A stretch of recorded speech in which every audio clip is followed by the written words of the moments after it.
Salwete everyone! This video is going to recap everything you should know about nouns after your 2 years of Latin. So firstly, just to recap, we already know that nouns are naming words which refer to people, places and things, but there's a few special things about them in Latin that we need to know. So firstly, all nouns have case, which tells us what the noun is doing in the sentence. They have number, singular or plural, and they have gender, masculine, feminine or neuter. And so Latin nouns will change their endings to tell us which of these three things they're referring to.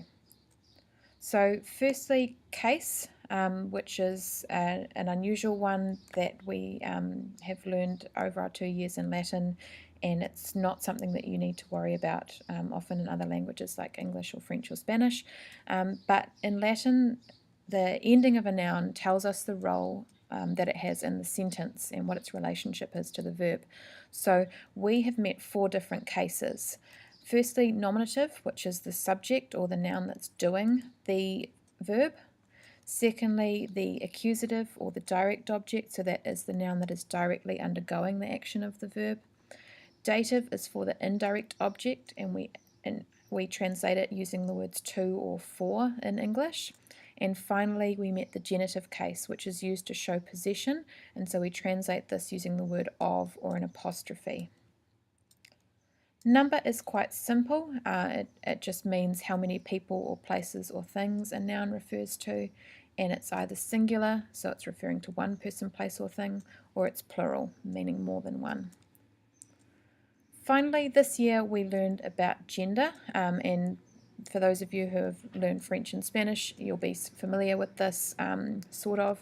So gender refers to whether a noun is masculine, feminine, or neuter. So notice that there's 3 different genders in Latin, but unfortunately it's not necessarily logical what a noun is going to be.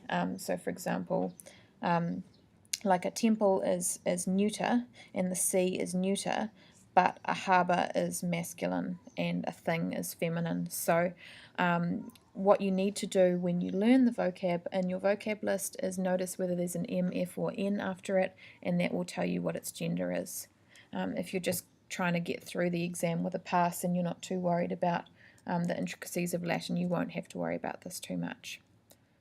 The final key term we need to know is declension, which is just a fancy word for noun group.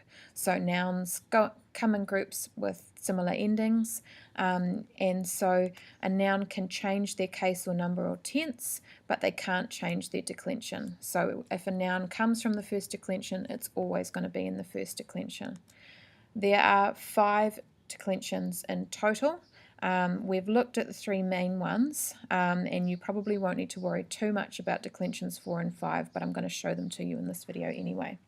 So firstly, here is declension 1. So almost all words that come from declension 1 are feminine. So here we have our example, which is girl, and here we can see it in the 4 different cases across both singular and plural. So puella means girl, puellam also means girl, genitive of the girl, to or for the girl, and then we've got girls, girls, of the girls, to or for the girls. And so these are the endings that you need to know. Notice that there's a lot of A's in declension 1. Declension 2 nouns come in 2 different groups. Sometimes they're masculine and sometimes they're neuter.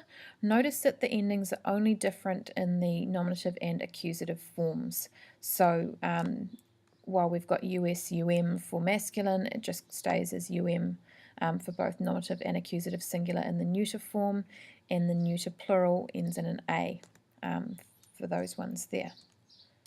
Then in declension 3, it's quite similar in that the neuter doesn't change between nominative and accusative. It stays that weird kind of various form. So here we've got kiwis, which ends in an S, nomen, which ends in an N. You've got other examples like leo or mercator. So those forms are various, which is why I haven't highlighted the ending. Also notice with the genitive plural that this can be either IUM or UM depending on the word. So it could be either of those. Finally, I'm just going to quickly show you declensions 4 and 5. Declension 4 is kind of like a weird version of declension 2, and so we've managed to hide some of these words without telling you that they're declension 4 by doing this. These are mostly masculine. There's also a few neuter ones, but we're not going to worry about them. And declension 5 is mainly feminine, and you'll notice it kind of looks like a weird version of the third declension. So if the thought of more endings is making you want to cry, don't worry about these.